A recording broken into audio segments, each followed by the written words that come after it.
सर्व अभियोग्यताधारकांचे मनापासून स्वागत. VG9 अकॅडमीतर्फे सहर्ष स्वागत. मित्रांनो, शिक्षक भरतीचा निकाल लागला आहे आणि या निकालामध्ये या निकालामध्ये बऱ्याचशा जणांचे सिलेक्शन झाले आहे, बऱ्याचशा जणांची निवड झाली आहे. तर मित्रांनो, ज्या कोणी उमेदवारांची निवड झाली आहे तर अशा सर्व उमेदवारांना सर्व कॅन्डिडेट्सना शुभेच्छा. हार्दिक स्वागत. मित्रांनो, आता शिक्षक भरती निवड यादी तर लागलीच आहे, पण आता पुढचा टप्पा आहे तो कागदपत्रे पडताळणी. तर कागदपत्रे पडताळणीमध्ये ज्या उमेदवारांची निवड झाली आहे त्यांच्यासाठी महत्त्वाची सूचना प्रसिद्धीपत्रक पवित्र पोर्टलमार्फत तसेच प्रत्येक जिल्हा परिषदेमार्फत जारी झाले आहे. तर ते काय आहे प्रसिद्धीपत्रक आपण या व्हिडिओमध्ये सविस्तर पाहूयात. तर प्रथम आहे ते रायगड जिल्हा परिषदेमार्फत हे शिक्षणाधिकारी विभागातर्फे हे प्रसिद्धीपत्रक जारी झाले आहे.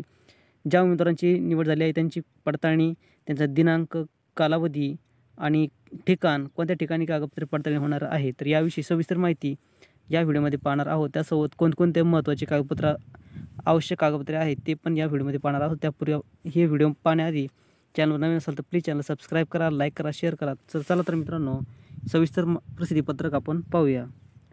तर रायगड जिल्हा परिषद अलिबाग शिक्षण विभाग प्राथमिक याद्वारे प्रसिद्धीपत्रक दिले आहे.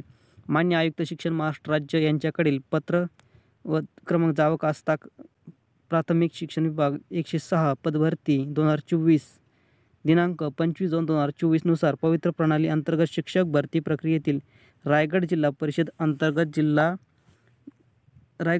परिषद व्यवस्थापनासाठी पात्र उमेदवारांची निवड यादी शिक्षणाधिकारी यांच्या लॉगिनमध्ये 25/2/2024 रोजी उपलब्ध करून देण्यात आले आहे. सदर पात्र उमेदवारांच्या कागदपत्राची पडताळणी पूर्ण करून संबंधित उमेदवारांना पदस्थापना देण्याकरिता कार्यवाही पूर्ण करण्याबाबत उपरोक्त नमूद पत्रानुसार आदेश प्राप्त झाले आहेत. त्यानुसार रायगड जिल्हा परिषद अंतर्गत जिल्हा परिषद व्यवस्थापनासाठी पात्र उमेदवारांची कागदपत्रे पडताळणी पुढील प्रमाणे नमूद वेळापत्रकात प्रमाणे दिनांक 4/3/2024 ते 6/3/2024 अखेरपर्यंत टिप्पणी सभागृह शिवतीर्थ 3रा मजला रायगड जिल्हा परिषद इमारत जिल्हा रुग्णालयासमोर अलिबाग जिल्हा रायगड महाराष्ट्र 042201.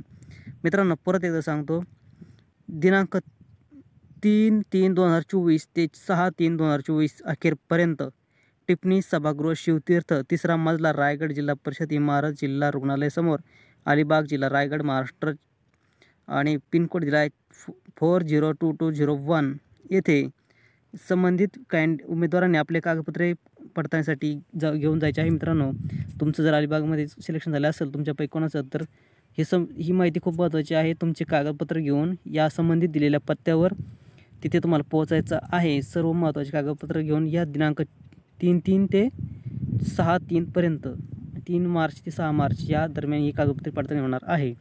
त्याचप्रमाणे पुढे दिले आहे येथे पूर्ण करण्यात येईल. पवित्र प्रणाली अंतर्गत शिक्षक भरती प्रक्रियेतील रायगड जिल्हा परिषद अंतर्गत जिल्हा परिषद व्यवस्थापनासाठी पात्र ठरलेल्या सर्व उमेदवारांची पुढील प्रमाणे नमूद वेळापत्रकाप्रमाणे आपला पात्रतेसंबंधी आवश्यक सर्व मूळ कागदपत्रांसह तपासणी कक्षात उपस्थित राहून कागदपत्रे पडताळणीबाबत कार्यवाही पूर्ण करून घ्यावायची आहे.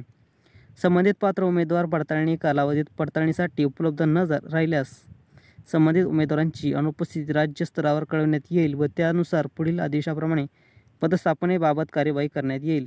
उमेदवारांच्या उपस्थितीबाबतची सर्व जबाबदारी संबंधित उमेदवारांची राहील याची नोंद घ्यावी. आणि या ठिकाणी ही संबंधित पत्रक शिक्षणाधिकारी कार्यालय रायगड जिल्हा परिषद अलिबाग यामार्फत जारी झाले आहे. मित्रांनो, सर्व ओरिजिनल कागदपत्रे घेऊन तुम्हाला या ठिकाणी या कालावधीत तुम्हाला कागदपत्रे पडताळणी करून घ्यायची आहे दिलेल्या पत्त्यावर. मित्रांनो, पुढे त्यांनी वेळापत्रक दिलं आहे कोणत्या तारखेला कोणी हजर राहायचं आहे. तर 4/3/2024 रोजी मराठी माध्यम गुणवत्ता यादी क्रमांक 201 ते 275 या दरम्यानचे जे कॅन्डिडेट्स आहेत उमेदवार आहेत त्यांनी हजर राहायचं आहे. दिनांक 5/3/2024 रोजी मराठी माध्यम 276 क्रमांक ते 550 क्रमांकच्या उमेदवारांनी हजर राहायचं आहे. त्याचप्रमाणे 6/3/2024 मराठी माध्यम 551 ते 671 उर्दू माध्यमांच्या 1 ते 48 या क्रमांकातील कॅन्डिडेट्सनी हजर राहायचं आहे. तर अशा पद्धतीने हे परिपत्रक आहे. पात्र उमेदवारांनी पुढील प्रमाणे मूळ कागदपत्रे पडताळणीसाठी उपलब्ध करून द्यावी व एक संच झेरॉक्स आपल्या पासपोर्ट साईज फोटोसह सादर करणे आवश्यक राहील. मित्रांनो, आपले ओरिजिनल कागदपत्र आणि त्यासोबत एक झेरॉक्स कॉपी ॲटेस्टेडचा एक सेट तुम्हाला सोबत ठेवायचा आहे आणि पासपोर्ट साईज फोटो. त्याचप्रमाणे मित्रांनो, आता ओरिजिनल कागदपत्रे कोणती कोणती आपल्याला लागतील ते संबंधित त्यांनी यादी दिली आहे, ती पाहूया. पवित्र प्रणाली अंतर्गत नोंदणी केलेल्या स्वप्रमाणपत्राची प्रत, सर्टिफाय कॉपी, मूळ प्रत, फोटो स्वाक्षरीसह. मित्रांनो, तुम्ही आपल्याला कालावधी दिला होता की सेल्फ सर्टिफाय करायला फॉर्म, तर तो सेल्फ सर्टिफाय केलेला फॉर्म तुम्ही सोबत न्यायचा आहे ओरिजिनल. त्याच्यावर जे काय वॉटरमार्क आहे त्यांचा, पवित्र प्रणालीचा, पवित्र पुरवठाचा, तो ओरिजिनल फॉर्म तुम्हाला सोबत न्यायचा आहे. त्यासोबत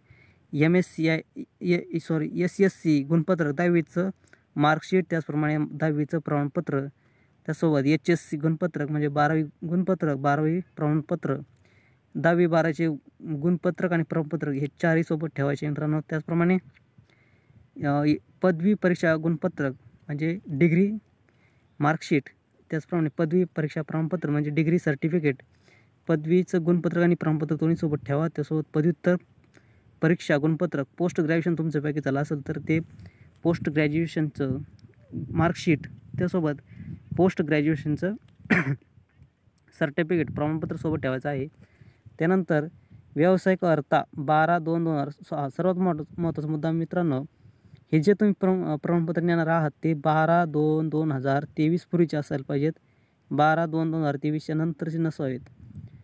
अपवादात्मक असेल तर ते तुम्ही तुमच्या पद्धतीने, पण 12/2/2023 पूर्वीचेच कागदपत्र तुम्हाला तेथे हजर करायचे आहेत. त्यानंतर दिलं आहे व्यावसायिक अर्हता दिलेला आहे मित्रांनो. तुमची प्रोफेशनल क्वालिफिकेशन 2/2/2023 पूर्वीचीच असणं आवश्यक आहे. 2 फेब्रुवारी 2023 पूर्वीचेच क्वालिफिकेशन जे काय तुमचे व्यावसायिक म्हणजे प्रोफेशनल तुमची D.Ed B.Edची असेल ती.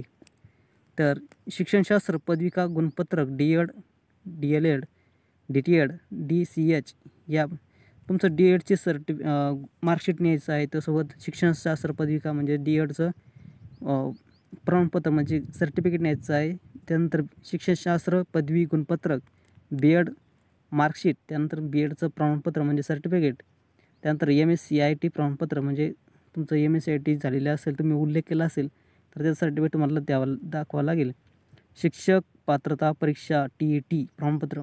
मित्रांनो, TETचं ओरिजिनल सर्टिफिकेट तुम्हाला सोबत न्यायचं आहे. त्यानंतर केंद्रीय परीक्षा तुम्ही जर CTET झाली असेल तर CTETचा पेपर फर्स्ट, पेपर सेकंड दोन्ही पण तुम्हाला सोबत न्यायचे आहे. त्यानंतर केंद्रीय परीक्षा पात्रता परीक्षा CTET 2 तुमचा जर भाषा विषय असेल तर त्यासाठी सुद्धा, आणि जर तुम्ही CTET दिली असेल ती सोबत ठेवायचं आहे. त्यानंतर अभियोग्यता बुद्धिमत्ता चाचणी परीक्षा क्रमांक गुणपत्रक. मित्रांनो, टेट परीक्षेचा जे काय रिझल्ट लागला तर त्या रिझल्टची एक कॉपी तुम्हाला सोबत ठेवायची आहे. ते तुमचं TETचं गुणपत्रक असेल. त्यानंतर इतर आवश्यक कागदपत्र, जातीचा प्रमाणपत्र लागेल. जात वैधता प्रमाणपत्र, तुम्ही ST कॅटेगरीत मोडत असाल तर त्यासाठी जात वैधता प्रमाणपत्र सोबत न्यावं लागेल. त्यानंतर नॉन क्रिमिलियर प्रमाणपत्र, तुम्ही जर नॉन क्रिमिलियरमध्ये मोडत असाल तर ते सर्टिफिकेट तुम्हाला सोबत ठेवावं लागेल. लहान कुटुंब प्रतिज्ञापत्र सादर करावं लागेल. शाळा सोडल्याचा दाखला, तुमचा TC, त्यानंतर जन्म प्रमाणपत्र, तुमचा जन्म प्रमाणपत्र द्यावं लागेल. ते जर नसेल तर शाळांतर प्रमाणपत्र म्हणजे 10वीचं मार्कशीट 10वीचं सर्टिफिकेट लागेल. त्यानंतर शाळेचा सोडल्याचा दाखला असेल तर तो सोबत न्यावा. त्यानंतर महाराष्ट्रातील रहिवासी असल्याचा आदिवासी दाखला, तुम्ही महाराष्ट्रात रहिवासी असल्याचा ते रहिवासी दाखला आहे तहसीलचा, तो सोबत ठेवा ओरिजिनल. त्यानंतर Aadhaar card, passport, PAN card, driving licence तिन्हीपैकी एक सोबत ठेवा ID प्रूफ म्हणून. त्यानंतर अपंगत्वाचा दाखला, तुम्ही जर अपंगामध्ये मोडत असाल तर त्यासाठी संगणकीय प्रणालीमार्फत वितरित प्रमाणपत्र, किंवा 40% दिव्यांग, तुम्ही दिव्यांग सर्टिफिकेट सोबत ठेवा जर तुम्ही त्यात मोडत असाल तर. त्यानंतर माजी सैनिक दाखला, तुम्ही जर माजी सैनिक असाल तर त्याचा दाखला तुम्हाला तिथे दाखवावा लागेल. त्यानंतर खेळाडू प्रमाणपत्र, विभागीय क्रीडा उपसंचालक यांचा पडताळणी अहवाल अथवा प्रस्ताव दाखला, पोचपावती हे तुम्हाला दाखवावं लागेल. तुम्ही प्रकल्पग्रस्त असाल तर त्याचा दाखला दाखवावा लागेल. भूकंपग्रस्तमध्ये मोडत असाल तर त्याचं प्रमाणपत्र तुम्हाला दाखवावं लागेल. अनाथ प्रमाणपत्र, तुम्ही अनाथ असाल तर अनाथ प्रमाणपत्र तुम्हाला दाखवावं लागेल.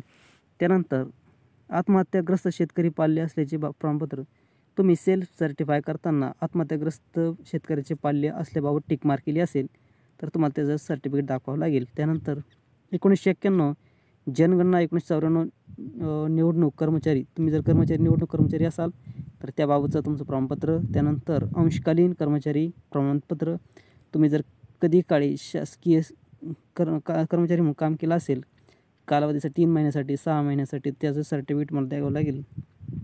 त्यानंतर विवाहानंतर नावात बदल झाला असल्यास, महिलांकरिता महिलांचं लग्न झाल्यानंतर त्यांच्या नावात बदल झाला असल्यास अशा महिलांसाठी हे राजपत्रक तुम्हाला सादर करावे लागेल. त्यानंतर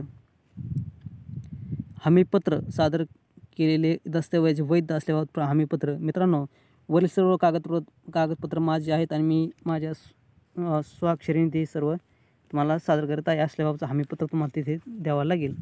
अशा पद्धतीने मित्रांनो हे सर्व ओरिजिनल कागदपत्र तुम्हाला सोबत नेऊन जिल्हा परिषदला तुमची निवड झाली असेल तर तिथे तुम्हाला सादर करायचे आहेत. रायगड जिल्हा परिषदेचे परिपत्रक होतं. व्हिडिओ आवडला असेल तर प्लीज चॅनल सबस्क्राईब करा, लाईक करा. अजून नवीन नोटिफिकेशन, नवीन आलेले परिपत्रक तुमच्यापर्यंत माहिती अचूक पोहोचवण्याचं काम मी करेल. पण त्यासाठी चॅनल सबस्क्राईब करा, लाईक करा, शेअर करा. धन्यवाद.